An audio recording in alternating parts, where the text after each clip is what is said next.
in Holdstock.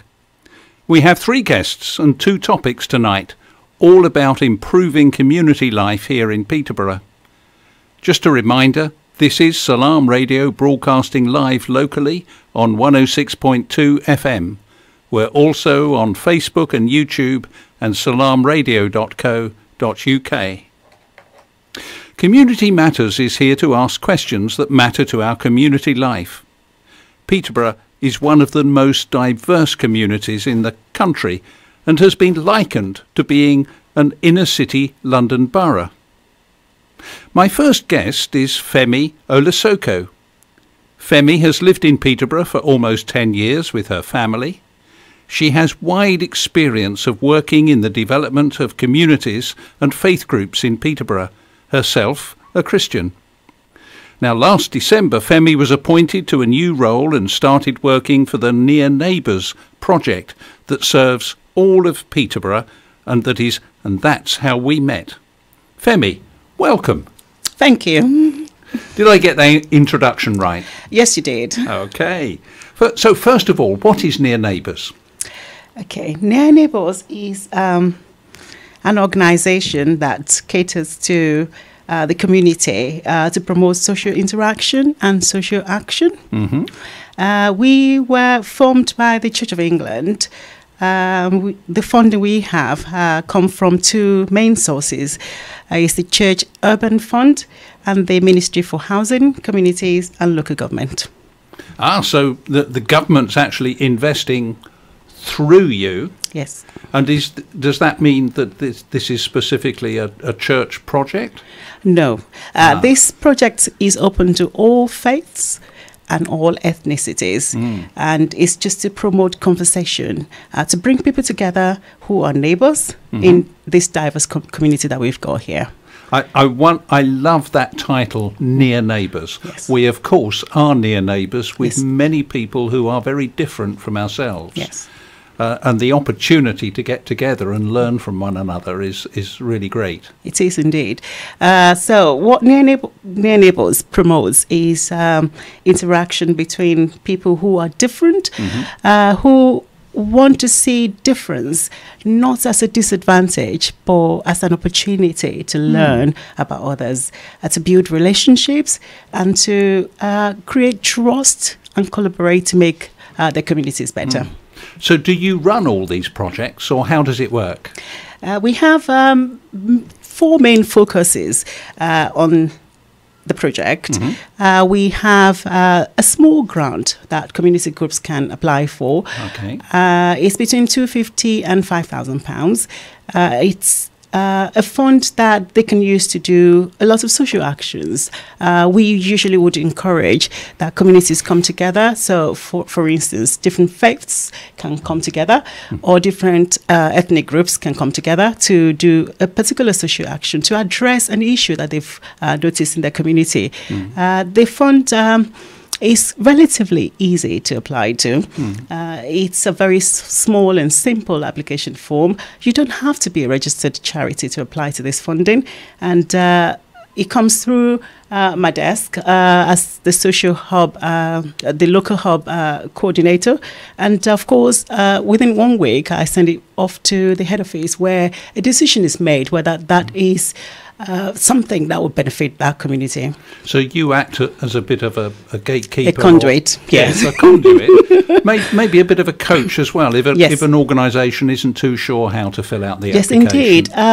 Even though the application form is very simple, we do recognise that some groups haven't had the experience of applying for funding before, and this is where I come in. I handhold them through the process of applying for this. There are, of course, criteria for applying for this funding. You have to be a community group. You have to want to do some good in the community. You have to be accountable also for the funding that we release to you. But the process is really easy, and it's coming to me to say this is what we intend to do. A few of us coming together to maybe make our community better, and I look through the forms with community groups to handhold them through that process. Now, you've only been running a few weeks. Yes. And in that time you've been getting to know what community groups and faith groups there are.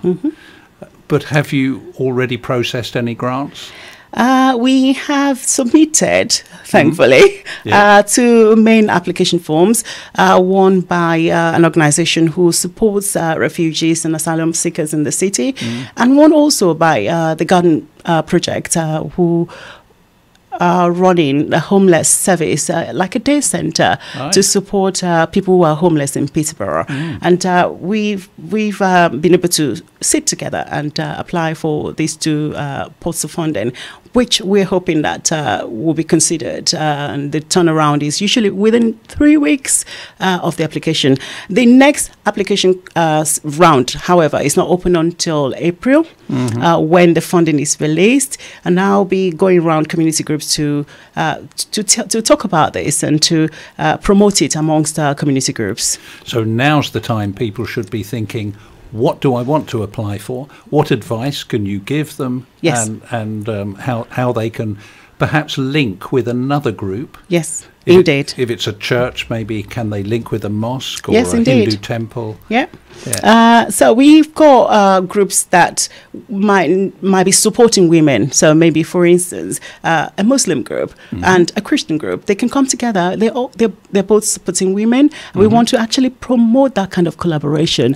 If focus is to support women, then we can do it together, whether we are of different faiths or ethnicities. So this is really important to us.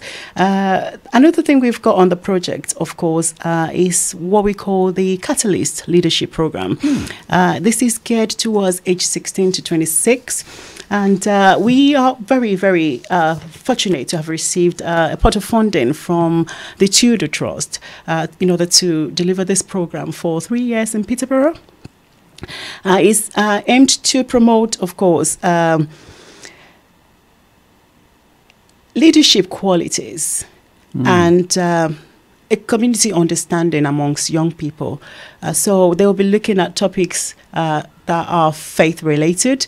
They'll be looking at media and how it affects that age group and how they can maneuver their ways through and use media in the right way.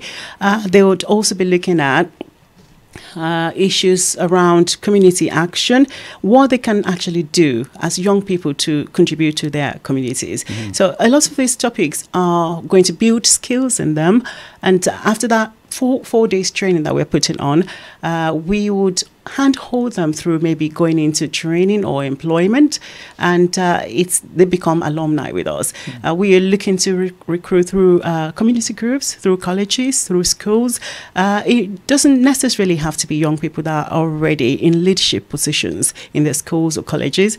It could be young people who are showing potentials to become leaders in their communities, who want to make their communities better. We are looking, of course, to recruit from different ethnicities, different faiths, because there will be talk about around faith and identity during this program. So it's a very, very lovely program for young people to get in touch with us about. And I think when you have the group work of young people together, it's important that you have managed to select people from different faiths and different communities and cultures. Yes, indeed. It's one of the criteria of the program that it has to be of mixed heritage, because we want young people to be able to learn from people who are different to them, but not necessarily seeking something different from them, because young people are seeking similar things, and we want people of different faiths to be able to share ideas about how complex or how different they are and how they can celebrate that rather than see it as a disadvantage. Now, I know it applies to young people from the age of 16 to 26. So this could be something for people who are in full-time education, or college, university, or apprenticeships, or in employment, or maybe not yet. Yes, indeed. It applies to anyone within that age range. It's only a 4-day training program. We would believe that if they are in active schooling or education, schools would release them, because this has happened in other counties of the UK, and we have found that schools, colleges are welcoming to this program because it builds skills and it makes young people better. So it's for whole days? So for 4 whole days. Is that in the space of 1 week, or is it spread across? So there is flexibility in that. Okay. So we can spread it out, do 1 day a week, or we could do four full days, or we could do even residential. We have the funding to be able to get that flexibility running here in Peterborough. Now, there must be thousands of people aged 16 to 26. How many spaces have you got? So we are looking to run 2 programs every year, and we are looking between 20 and maximum of 25 students or participants per program. One would look at it and think it's a very limited number, but however, the intention of the program is that these young people will go back to their communities and begin to spread the news about what they've learned and make their own communities better because of it. Wonderful. When's the first program going to kick off? We haven't set a date yet, but names are already coming to my desk for this, and I'm really, really excited. I am looking to meet with colleges and schools in Peterborough to discuss this opportunity with them. But community groups are already submitting names of young people that they deem fit for that program to me. And of course, we'll carry your name and contact details on the Salaam Radio social media, so people know how to get in touch with you. Yeah, thank you. That's wonderful. So that's the second of these 4 activities. Yes, indeed. We have another exciting opportunity, which is called the Real People Honest Talk. And we are promoting conversation amongst community groups. The way this runs is we would promote and provide facilities for people to come together in small groups. 3 conversations can be had, and we will come together for a big conversation. All of it funded by our project. So the venue you don't have to worry about. You just have to have like minds who want to discuss issues that pertain to them. So we have had a lot of interest in this, and people are coming up with different topics that they would like to discuss with other people. And what we will do in the big conversation is invite people who are knowledgeable about those topics that we have chosen, and we would invite the local council and everyone that can prefer solution to those topics that have been discussed. So it's not all talk, it's about preferring solution to whatever we've discussed and talked about. So when we come together in the big conversation, we would want to see solutions being actually offered to those problems that have been discussed. So it could be the issue of maybe fly tipping, it could be the issue of domestic abuse, it could be universal credit, whatever topics that come to your mind, please do get in touch with me. As the minimum number of people to have this discussion will be 8.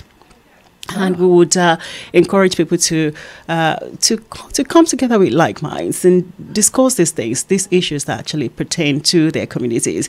And we would put on a big conversation where professionals who are knowledgeable about preferring solution to those things would come together and maybe prefer solution to them. What if the community group had a really good issue but didn't feel the confidence or the skill at chairing a meeting like that? So this is where we come in. We've got facilitators all over the country who run this similar program for us, and we're hoping that we'll be able to find just the appropriate person, and we'll pay for them to come and facilitate those conversations. Gosh, wonderful. Yeah. And it could be any subject? It could be any subject at all.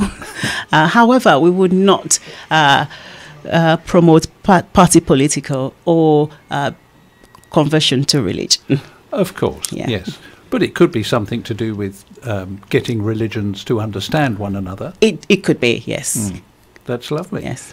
Now, just remind me what that scheme is called again. It's the Real People Honest. Real People Honest Talk. Honest, Real People Honest Talk.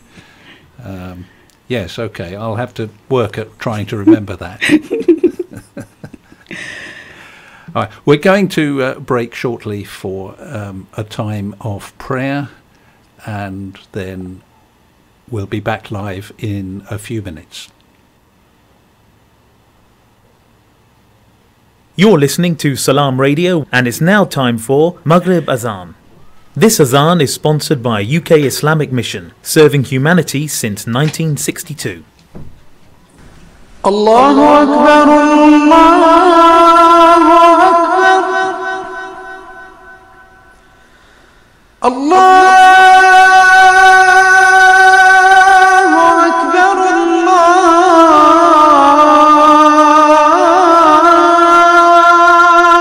Akbar.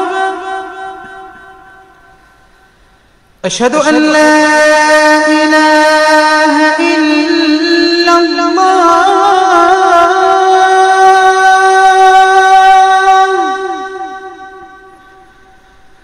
أشهد أن لا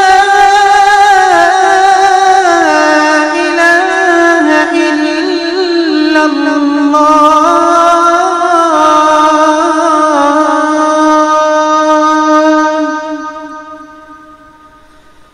أشهد أن محمدًا رسول الله.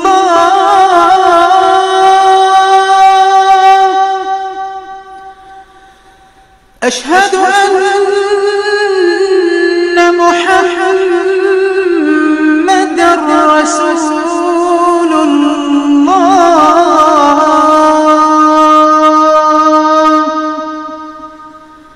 حي على الصلاة.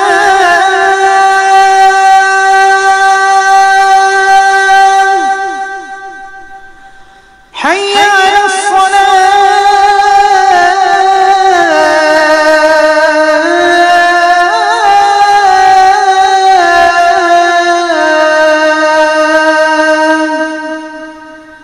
حي على الفلاح.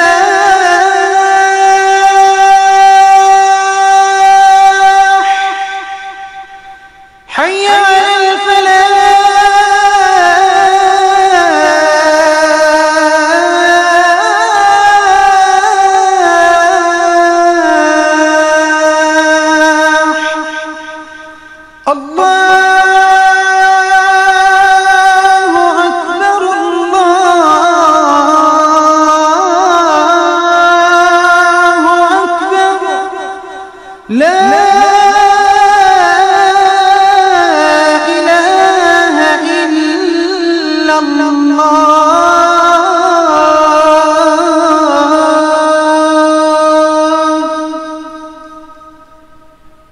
الله أكبر الله أكبر لا إله إلا الله. اللهم صل على محمد وعلى آل محمد كما صليت على إبراهيم وعلى آل إبراهيم، وبارك على محمد وعلى آل محمد كما باركت على إبراهيم وعلى آل إبراهيم في العالمين إنك حميد مجيد. اللهم رب هذه الدعوة التامة والصلاة القائمة آت محمدا الوسيلة والفضيلة وابعثه مقاما محمودا الذي وعدته. اللهم آتنا في الدنيا حسنة وفي الآخرة حسنة وقنا عذاب النار. اللهم بك نحيا وبك نموت وإليك المصير. رضينا بالله ربا وبالإسلام دينا وبمحمد صلى الله عليه وسلم نبيا. الله الله الله الله الله. Broadcasting 24 hours a day, 365 days a year. This is Salaam Radio. Welcome back. This is Adrian Holdstock on Community Matters with Femi Olosoko talking about near neighbours. Now, we've covered 3 of the 4 main thrusts of the work of near neighbours. What was the other one? So the last one is based around my role and what I can actually do to support community groups in the city. So we have free community trainings for faith and ethnic groups, which is delivered for us by one of the coordinators in another centre. So I can arrange for this person to come to your community groups to deliver trainings like safeguarding training, health and safety training, and carry out community health checks for you if you need it. All of this for free for community groups. So please get in touch if you need any form of training that we can offer. Another thing about my role is, even though we've got that small pot of funding, we do know that it can't go around everybody because it's limited.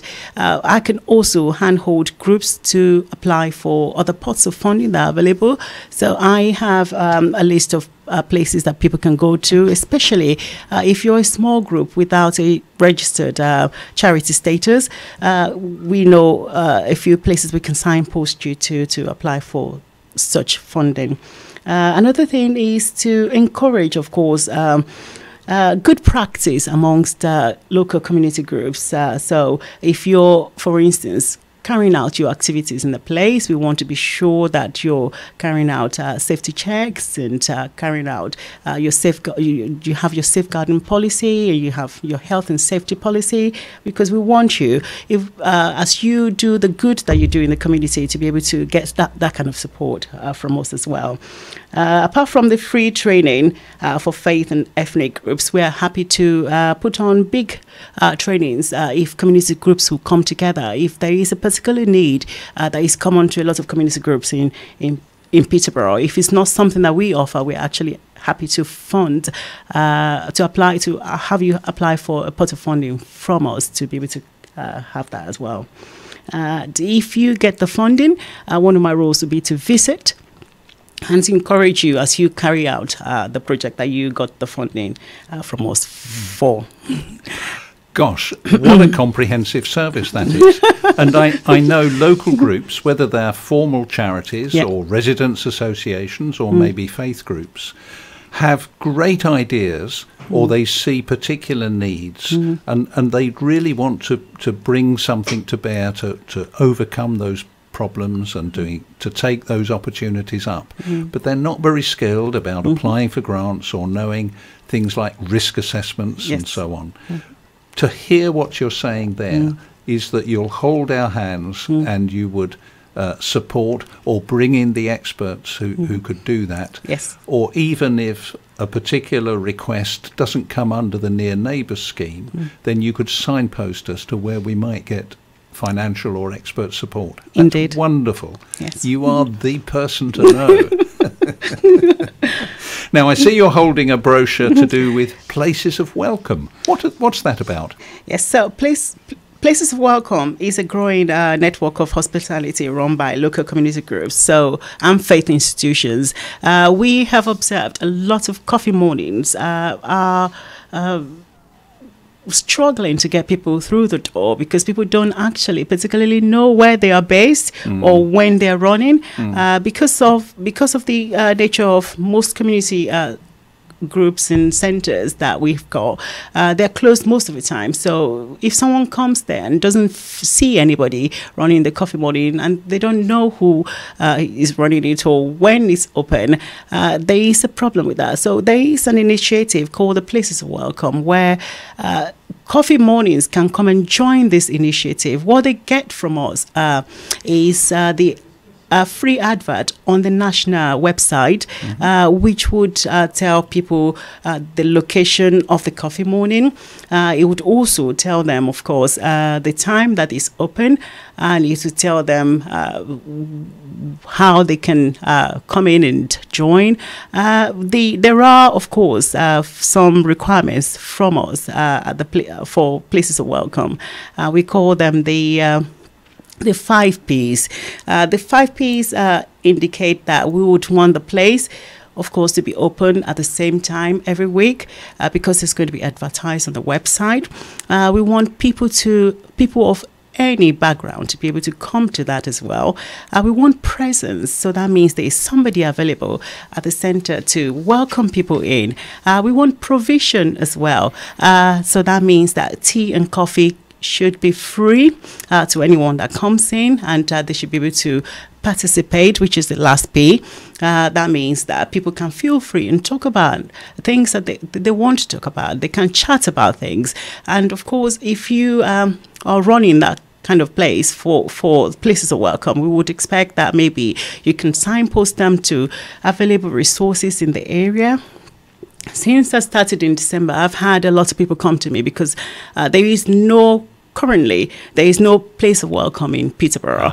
And one particular person that came to me had seen it in another city and was wondering if we had any in Peterborough. So as many coffee mornings as can come, get in touch with us to join this beautiful initiative, the better for us. And we're happy to handhold them through the process. Wow, so much going on. We will carry on the Salaam Radio social media all the information to contact you and to learn more about Near Neighbours. Femi Olasoko, thank you so very much for joining us tonight. Thank you for having me. We're going to have a short break before we go into our second topic to do with homelessness and rough sleeping. Yes, thank you.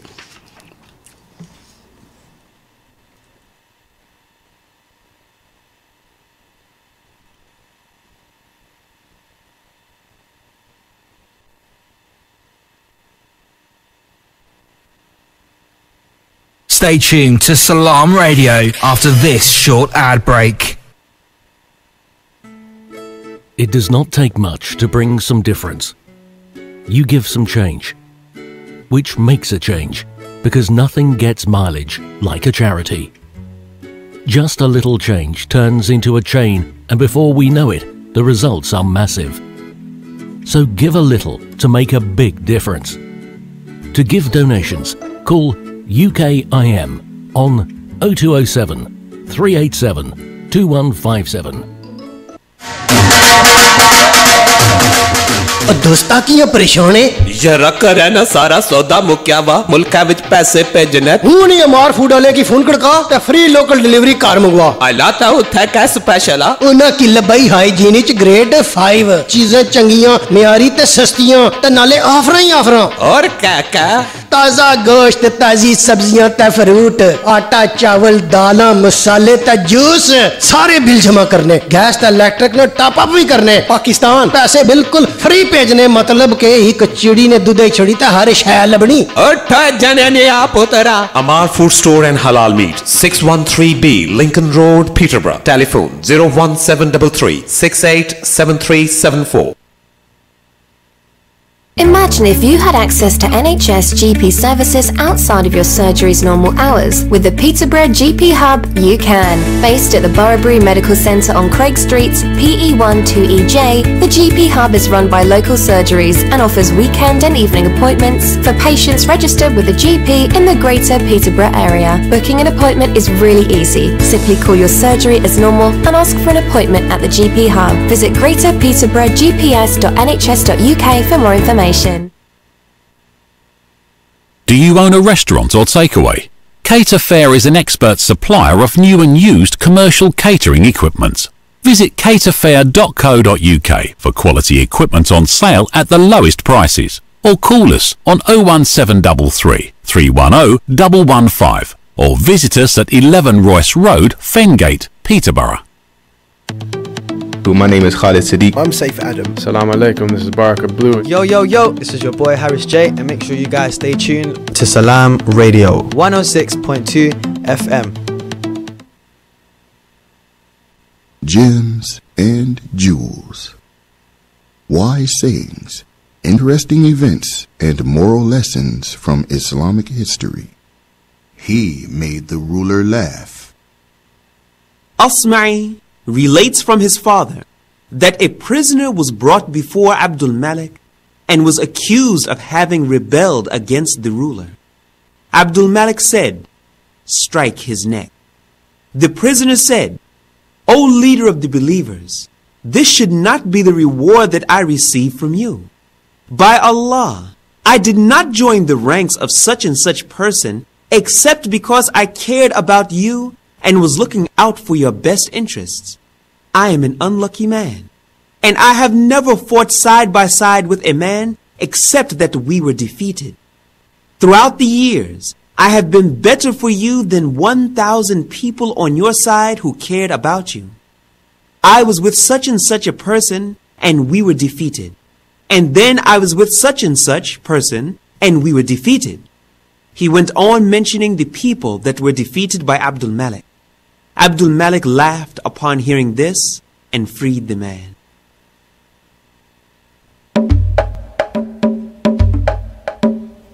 Broadcasting 24 hours a day, 365 days. Welcome back to Salaam Radio on 106.2 FM and online at salamradio.co.uk. This is Adrian Holdstock presenting Community Matters, the radio show for all communities across Peterborough and beyond. My second topic tonight concerns the city's response to homelessness and rough sleeping in particular. We are joined by Christine Graham and Sean Evans. Welcome to you both. Good evening. Good evening. Good evening. Christine, let me start with you. You're the coordinator for Street Pastors, and last October that organisation joined up with several other city organisations to form the SOS Partnership. What sort of work do Street Pastors do, and how did you come to join up with SOS? The Street Pastors is made up of volunteers from local churches who patrol, in inverted commas, in the city centre on a Saturday night. So their role there is predominantly to work with the people who are either out in the nighttime economy or who work in the nighttime economy. But obviously as they're patrolling, they come across people who are rough sleeping in the city centre. And so they will chat to them, they will try and signpost them to the agencies that can help them. On occasions, they've managed to call the emergency number and get somebody a bed for that night. And sometimes they just chat to them, give them water, maybe give them a space blanket if it's particularly cold. And just talk to them and try to get them to engage with the local agencies. But that's only Saturday night, of course, whereas rough sleepers are going to be out every night. They are. And, my volunteers, all 6 of them, can't even patrol every Saturday night. But we look on it as we don't think about the nights when we're not there. We think about the difference that we can make on the nights when we are there. And I think one of the strengths of Peterborough is that there are lots of groups doing a little. So there will be, a number of organisations who are maybe out on one night in the week, and it's about us all doing our bit, isn't it? Now, I mentioned this organisation SOS, and I've left it to you to unpack that and tell us, what does SOS Peterborough stand for? It stands for Safe Off the Streets, and it's a partnership of statutory and voluntary agencies that have come together to say, we don't want to see rough sleeping in Peterborough. There is no reason why anybody needs to be sleeping on the streets. We understand that for some people there's reasons why they do, but there is no need for them to do that, so that we can make a concerted effort together to tackle the problem and to support those individuals. It's about remembering that they're not just a sort of a mass of rough sleepers. They are individuals who, many of them, if not all of them, have perhaps had difficulties in their lives that mean they're in that position. And it's about us coming together and working with them as individuals to help them to get into a better place. And I gather there are, 17 organisations? Something like that. Something like that, yeah. And you chair Safer Off the Streets. I do. I was asked to chair the group because it was felt that it was really important that it's bringing together a whole range of agencies, but that it's not seen as the council's work. It's not the council's initiative. They're part of it and a very important part of it, but it was felt to be much better to have somebody from the voluntary sector who could act as that figurehead almost for the partnership. And how has it been in these first 3 or 4 months? It has been very good, and I have to say I've been really impressed with the way the partners have really engaged, because I wouldn't want people to think that there was nothing happening before, because there certainly was. But partners have really engaged and caught the vision of this new initiative. So attendance at meetings is better. People are agreeing to take on tasks and to do things.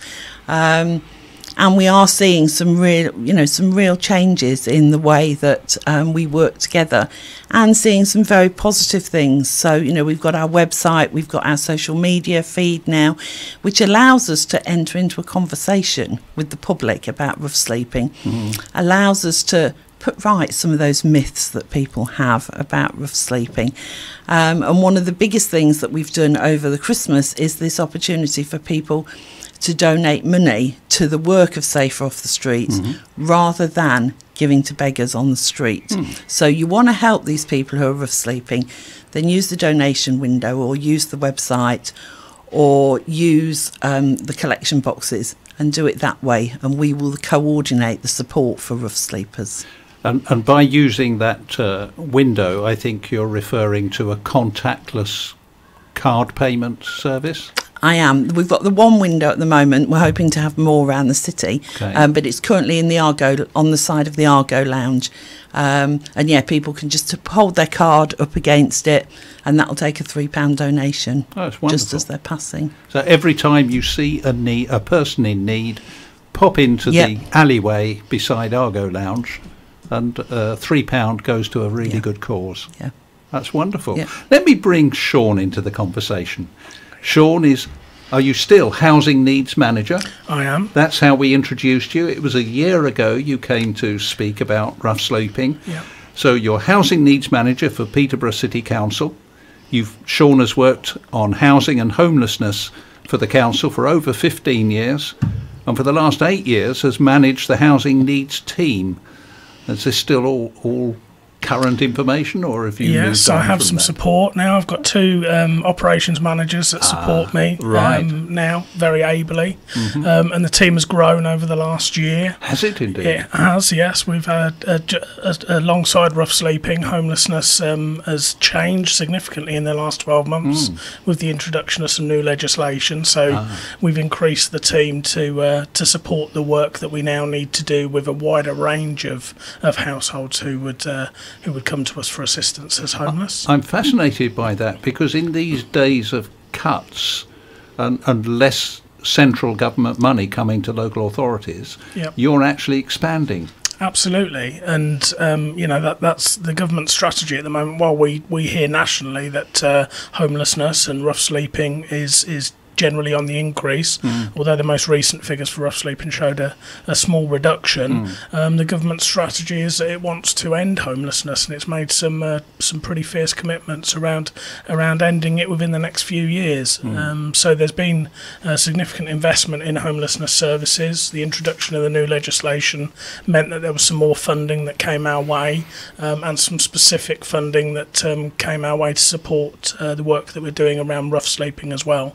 In particular. So quite a bit's changed since the last time we were here.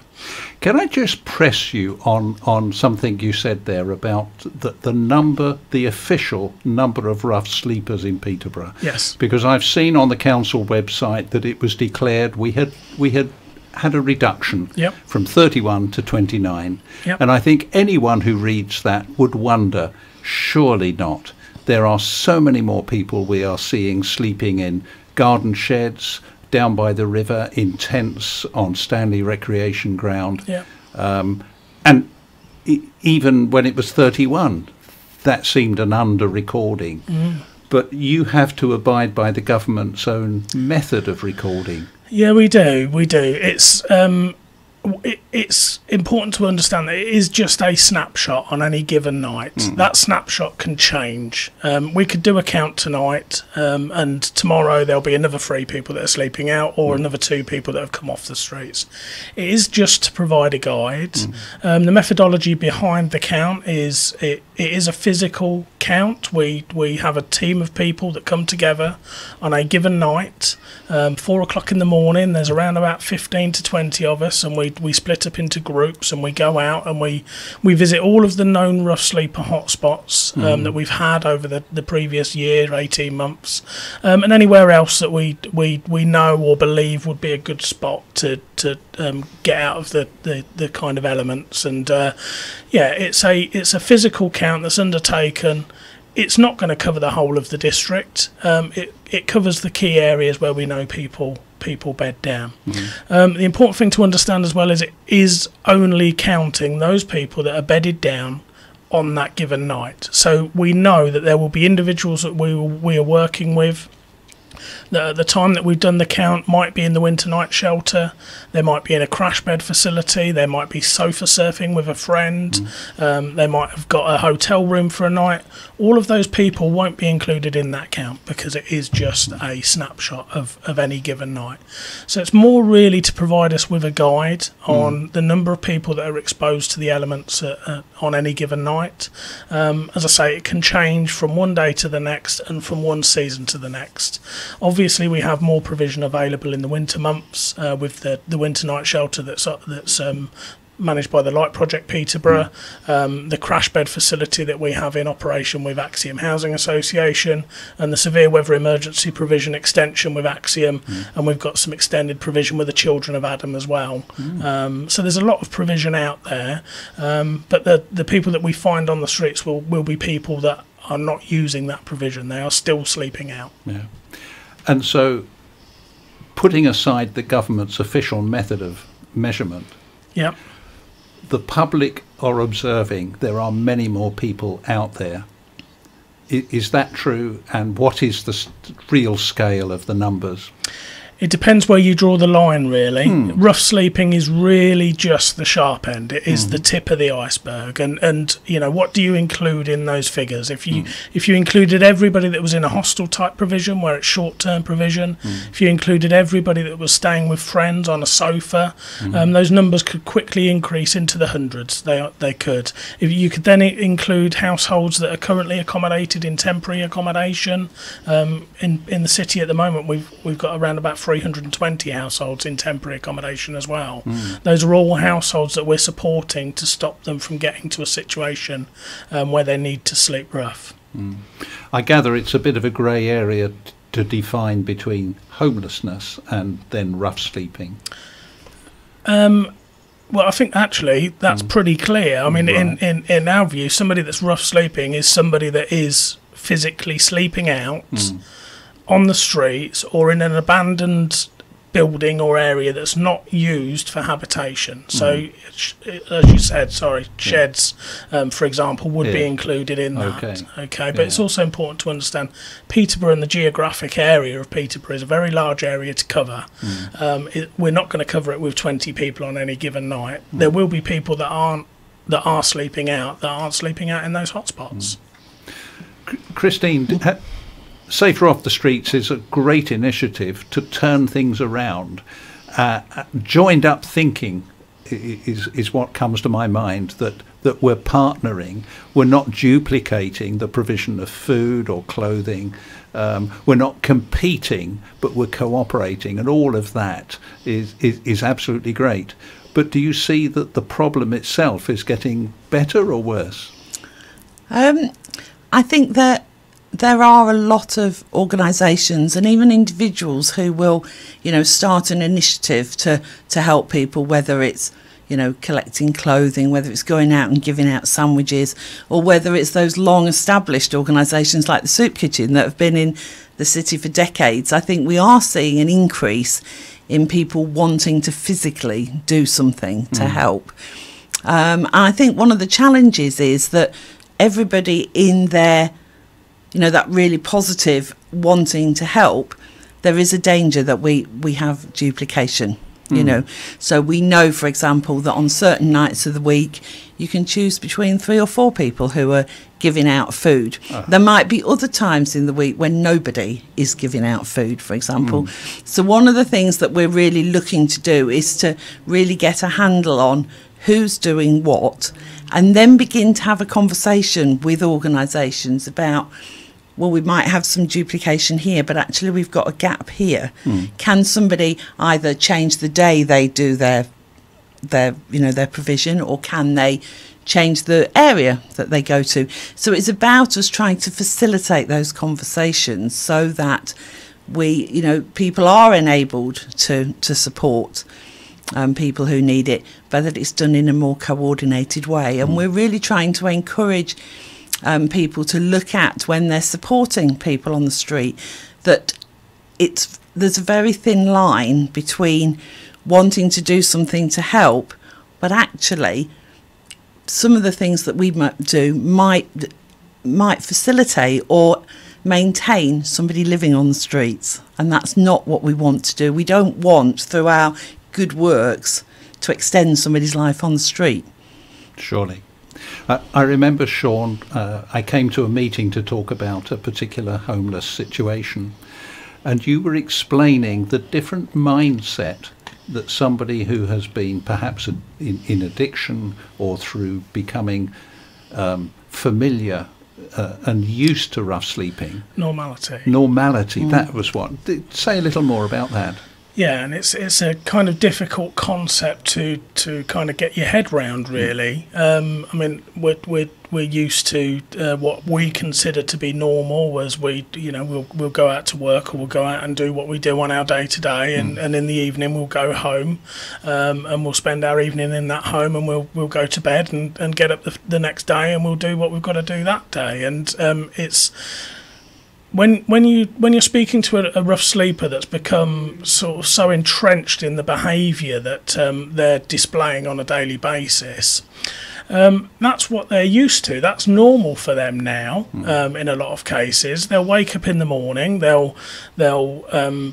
If in most cases there would have been donations left for them overnight. They'll have food. They'll have a hot drink that's on its way. They'll do what they need to do in order to get themselves through that day, whether that be come into the city centre and do a little bit of begging to try and raise a bit of money or to get some food. Some have got addiction issues, whether that be drugs or alcohol, so they'll raise enough income to satisfy their needs in that regard. And then they'll go to bed, and that will be normal for them. And then when you kind of come along as an outreach officer and you're saying, come with me, we have accommodation for you, and we've got a bed for you to sleep in tonight, it's difficult for them to comprehend what actually that then entails, and it's difficult for them to want to then take on the responsibility that comes with that. When you're saying to somebody, I've got this lovely one-bedroom flat for you, come along and take that, and by the way, you're going to need to sort out your benefits, you're going to need to make sure your rent's paid, you're going to need to make sure your council tax is paid, you'll need a TV licence if you're going to have a TV, you've got to get furniture, you've got to get your daily shopping, and by the way, you can't raise income by begging now. You've got accommodation.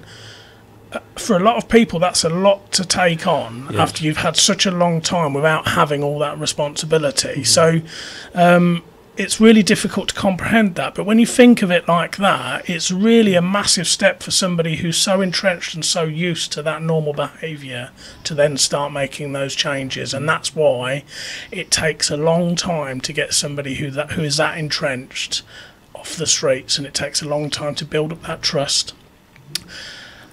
Make sure that they're happy for you to support them, to move them along to what we consider to be normal behaviour. And of course the gap is being closed by projects like the Garden House. Absolutely. And a wonderful example of cooperation between the public and private and faith sector in the Garden House is run by the Light Project Peterborough, which happens to be a Christian charity.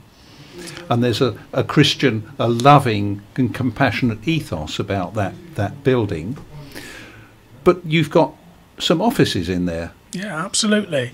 What's actually have you got going on in there? So, as part of the work of the rough sleeping strategy, which we talked about last year when we came, because Safer Off the Streets wasn't even a concept at that time, we identified that there was nothing for anybody to do in the day, and we also identified that actually this lanyard that we wear around our neck, this green barrier, as we call it, is often just an obstacle for people. They see it as an authoritarian figure type identification, and they don't want to work with us just because we work with the local authority. So what the Garden House gives us, and the Light Project, it gives that kind of safe, neutral environment, if you like, for those rough sleepers who wouldn't normally work with us, to come along, to be welcomed by the Light Project, and supported to build up that relationship. And then I've got officers that work out of the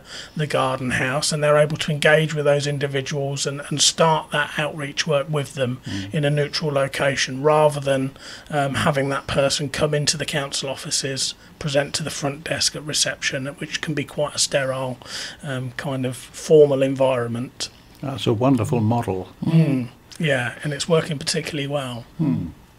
Let me come back to Christine and talk about volunteering, because as you've observed, people see the problem and feel they want to do something. They want to put money at it. They've got a garage with old clothes in. They want to donate, or they want to cook food, whatever it is. But how can they get involved? They can't join Safer Off the Streets. How do they find out about an opportunity to give some of their time? And that's something part of our strategy, part of our action plan, is to develop opportunities for people to to get involved with their skills and whatever it may be. I mean, I'm sure that all of the charities, all the organisations are probably crying out for volunteers, so would welcome people to go. But one of the things that the Garden House is offering, giving us the opportunity to do, is to expand that. So, what we've talked about in the future, maybe, for example, having a hairdresser who goes and gives their time there, or, a chiropodist might go and give their time there, whatever. So people can take the skills that they've got and give that time to make a real difference for people. I think it is a real challenge because, like you say, there is a limit, I think. I think we have to be honest and say there is a limit to what, John Smith on the street can do practically to help somebody. And that's what we're looking at, is developing, ideas around what we can do. And I think what there's been a real sense of since we've launched this is that people are now much more adventurous in thinking about things that we want to do, and things that in the past might have been in the too difficult to do box. Actually, let's see whether we can get something going. So a mentoring scheme, an opportunity maybe for a man or a woman to give part of their time to just meet with a rough sleeper once a week and take them out for coffee and talk to them and befriend them. So there's some real opportunities, and I get a real sense that, as I say, there is that willingness to try things, and the Garden House gives us a brilliant opportunity, a brilliant base to try things from, really, as you say, which is a safe environment. People, they don't see it as going into a council building or whatever. So I think it's going to be really exciting. Hopefully we can come back in a year's time and tell you all the things we're doing then, because it's still very early stages, but yeah, lots of ideas. Indeed. A final question to each of you. Look on this example. An individual perhaps lives somewhere in the inner city, encounters a rough sleeper or somebody walking the streets who seems to be, maybe has mental health problems, difficult to engage with, tries to offer help, but doesn't quite know what to do, where to signpost them, where to send them. Where do they find out where the food is being served? Where do they find out how to contact people? Well, my first port of call would be the Safer Off the Streets website, www.saferoffthestreets.co.uk. All one word, saferoffthestreets.co.uk. Absolutely. Okay. There's information on there about what provisions are available on each night, what provision each of the partners are offering. There's also a web form that you can complete on there if you're interested in volunteering, and there's links to the donations page as well. Wonderful. If you want information about what the council can do to support somebody, there's a link on the Safer Off the Streets website, but you can go to the council website. There's a rough sleeper referral form on there. That will come through to my officers, and they'll pick up the information and they'll pick it up from there. They'll get in contact with the person that's reporting. Alternatively, nationally, there's StreetLink, the app that you can download on your phone, and you can report rough sleepers that way, and it gets your location from there as well. So it sticks a tag on there to say exactly where that rough sleeper can be found. Or if in any doubt you feel that person is a risk to themselves or anybody else, then I would consider phoning the police or an ambulance in that situation where they're displaying serious mental health issues. Sure, thank you. Christine, a final comment on that question as well?